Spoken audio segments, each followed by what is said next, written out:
السماء جلالا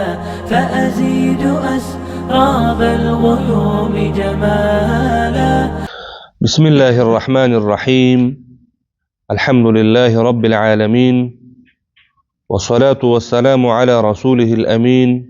محمد وعلى آله وأصحابه أجمعين. آخرنی سوال وی چې آیا د مد فرعي ټول قسمونه حیثیت او د هغې مرتبه یوه ده یا په دوی کې خپلو کې څه فرق شته او کنه؟ حیثیت، درجه، مرتبه فرق شته. مرتبه کې اوسنه څه فرق شته او هغه دا چې د شپو کې درې قوله دي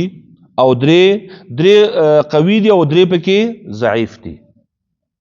د شپږ مدونه چې ذکر کیږي په دې کې درې قوي دي او درې ضعیف دي. په دا شان چې لازم او لین لازم کې، یعنی لازم مد لازم او مد لازم لین، او مد عارض او لین عارض کې عارض، ګوره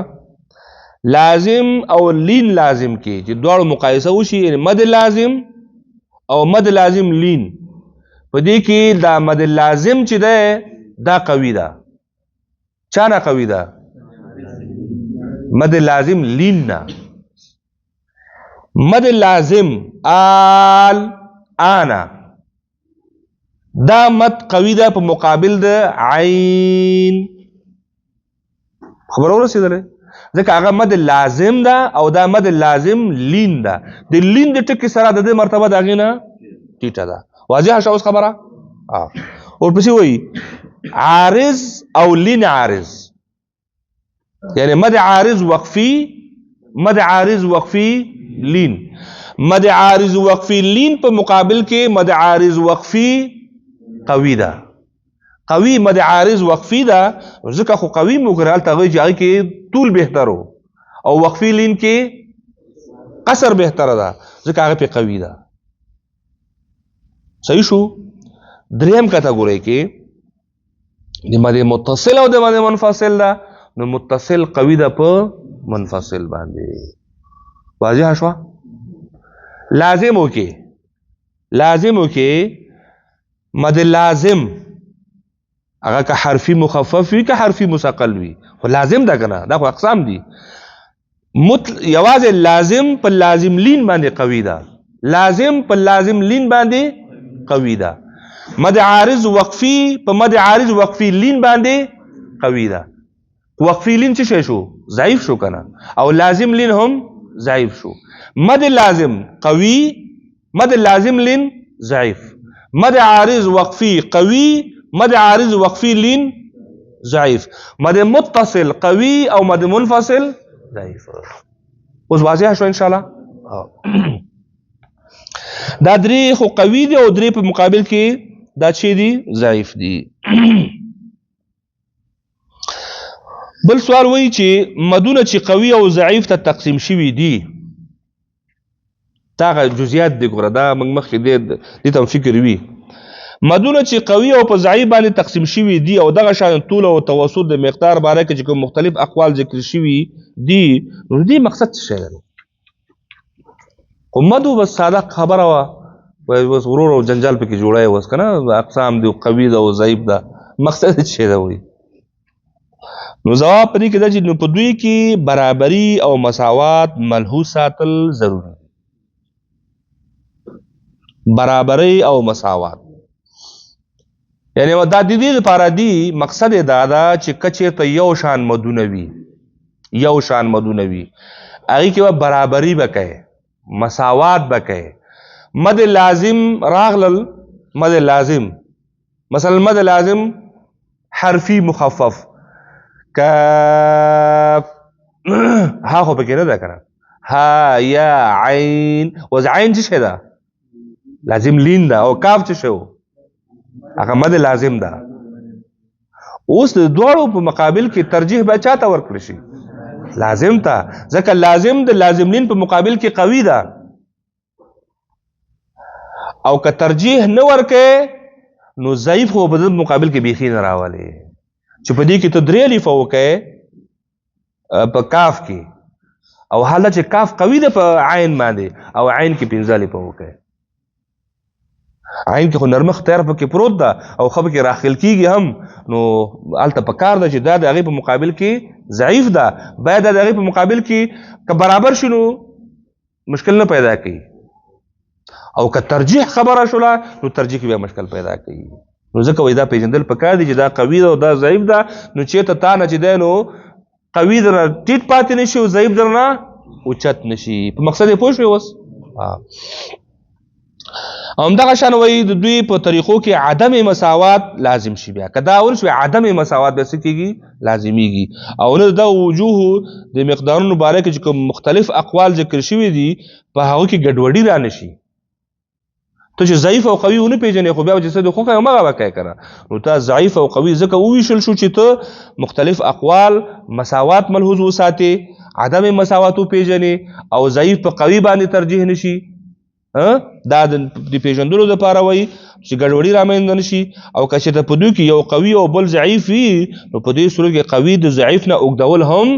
جایز دي نو قوي ده باید اوږد شي ضعیف ده باید هغې نه ټیټ پاتې شي او که داسې نه کوي نو خو مساوات به پکې ضرور ساتي برابروالی به پکې ضرور ساتي لیکن ضعیف د قوي نه اوږدول بیا جایز نه دي مد عارض وقفي لین په دې کې کوم یو قوي ده فليعبدوا رب هذا البيت بيت كم مده وقفي لين الذي أطعمهم من جوع وقفي لين هغه وقفي لين او جوع ودارد وقفي دلته وذكر ضعیف کم یو د بیت ضعیف ده واخذ وامنه من خوف کې هم ضعیف ده نو منځ کې چې نو قوي ده دا منځنۍ به یا خو به د دوړو نه جګه او که دوړو نه جګ نه کوم مساوات په کې ضرور ساتي نو ته دې فکرې چې دا مد عارض وقفي ده او دا مد عارض وقفي لین ده مثلا بیت الذي أطعمهم من جوع اوس بیت باندې غټ ټول وکړو او جوع باندې توسط وکړو نو دلته ترجیح د چی راغی ضعیف په قوي باندې راغی نو تا ضعیف ته ترجیح ورکړه او قوي دی ضعیف وساتو دا جایز نه ده نو قوي به قوي ساتي او که قوي نشي ساتلی نو برابرۍ نه به غورځوي نه او د قریش کې چې کوم راځي نو ټول لین دي یو پکې دغه یو جوړ چې یا به د ټولو نه جګی یا به ټولو سره برابر دې ته ویل کېږي مساوات او ترجیح که ترجیح ورکوې نو قوي ته به یې ورکوې که ترجیح ورکوې قوي ته به ورکوې او که ترجیح نه ورکوې نو مساوات به ساتي بیا یو شانوالی به پکې ضرور ساتي واضح شو انشاءالله دا خبره مثلا مد متصل مد منفصل یو ځای راځي مد متصل او مد منفصل چې یو ځای راغلل ته به ترجیح متصل ته ورکوې په منفصل باندې ځکه آی کې قصر طول ودي کې اوس مثلا قصر طول توسط په منفصل کې هم جایز ده نو ته یو ځای کې طول راغلی ده نو ته هغې کې دو الفي طول کې مد متصل کې او مد منفصل کې څلور الفي کې نو ترجیح د ضعیف د وکړه په قوي باندې صحیح شو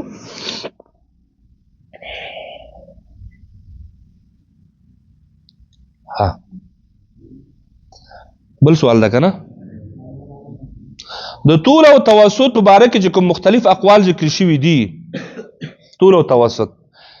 یا مد عارض وغیره کې چې کوم درې طریقې ذکر شوي دي یعنی قصر طول توسط دا یادوي آیا تلاوت کې دغه ټولو جمع کول ضروری دي او په دوی کې صرف د یوې اختیارول کافي کیږي سوال هم واغسته وایي تا ویله چې مد منفصل کې قصر طول توسط درې واړه جایز دي یا مد عارض وقفي لین کې قصر طول توسط درې واړه جایز دي یا مد متصل او منفصل کې دو الفي او درې الفي او څلور الفي خو درې قوله شو دا ټول جایز دي نو دا موږ په قرات کې ټول کوو که دینه به یو اختیار وو دا خبر خو ما مخکې کړې ده جایز دي خو د تلاوت په جریان کې به د دوی نه یو انتخابیږي نو داسې نشي کېدلی چې یو کې قصر وکړي یو کې طول وکړي یو کې توسط وکړي مثلا مد عارض وقفي تلاوت کوو سورة فاتحة ويو الحمد لله رب العالمين الرحمن الرحيم مالك يوم الدين إياك نعبد وإياك نستعين قصر قصر قصر قصر رب العالمین کې چې قصر وکړو نو ول الضالین پر بټول باندې په قصر روانه صحیح شو نو کله د طبيعت جوړو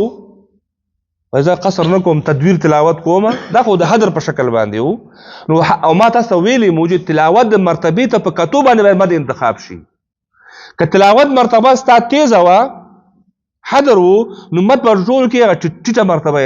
ځکه هغه سره خوندم کوي بیا او که تلاوت مرتبه دی درمیانه و تدویر و تم پکې توسط انتخاب کا الحمد لله رب العالمين الرحمن الرحيم مالك يوم الدين صحیح شو دلته اوس قصر نه بلکې څه شو توسط جایز ده نو خیشتیا دې متم راغلی او خستونه دې پاک وی کنه نو بیا خو طول ته زړه کیږي طول هم کولای شي خو بیا په ټولو کې طول کې الحمد لله رب العالمين الرحمن الرحيم مالك يوم الدين جائز دي دا قصر طول توسط خو ناجائز پکې کوم یو دا الحمد لله رب العالمين الرحمن الرحيم مالك يوم الدين دا ناجائز دي اول کې طول منځ کې قصر اخر کې طول یا قصر دا ګډوډیشن پکې ناجائز ده طول ته زړه کېږي ټولو کې وکوا قصر کې زړه کېږي قصر وکوا خبر ورسېدلې دا یو رقم یو بل رقم دا صحیح نه ده دا یو شان مدونو کې او چې کله قوي او ضعیف راغلل نو قوي او ضعیف کې مثلا مد عارض وقفي کې ټولو کې طول کې یو دم په مد عارض وقفي لین مخه تراغه نو په لین کې اول خدا چې دې کې طول کې هغه کې توسط او چې معلوم شي چې دا بدل مارکا ده توسط کوا او کنه نه بيخي شوقي د مد ماشاءالله بيخي پرې دینه خو بیا بدل نه ځګه سره مساوات مد متصل او منفصل راغل متصل ټولو کې طول کوا منفصل سره هغه کې توسط کوشش معلوم شي خلک دی او پیژن چې دا قاری ده متصل او منفصل کې فرق کولای شي دا جزئیات دي ګور به دي باندې ډېر د غټو خلکو سر په نخلاصيږي من کله د مسابقاتو کې خلک مبوزي کنه چې نور په کې شی پیدا نه کوي ځکه مسابقات ته هغه خلک زی چې هغه د ټول اخنه کړنګېدلي خلک کی نو هغه په تق ځایونو کې نیسه چې تا به کې فرق تو قاری نو قاری خو به دي شانته مولري دا جزئیات دي ها نو دلته اوس خبره دا شو چې ټول طریقې اختیارول په یو وخت نه بلکې د دوی نه به یو انتخاب او په هغه باندې بچي کې عمل کې نو دا کوم مثالونه چې ما درکړ د مد عارض وقفي او مد عارض وقفي همدغه شان په متصل او منفصل کې همدغه شان مد لازم او په مد عارض مد لازم لین کې ځکه درې کټګوري شي ټول کړه مد لازم او مد لازم لین دې دوه ترمنځ مد متصل او منفصل ترمنځ او همدغه شان مد عارض او مد عارض وقفي ترمنځ نو قوي ته ترجیح ورکې په ضعیف باندې که ترجیح ورکې او کنه ورکې نو مساوات به ضرور ساتي ضعیف ته په ترجیح ورکول په قوي باندې دا بیا څه ده دا بیا ناجائز ده واخر دعوانا الحمد لله رب العالمين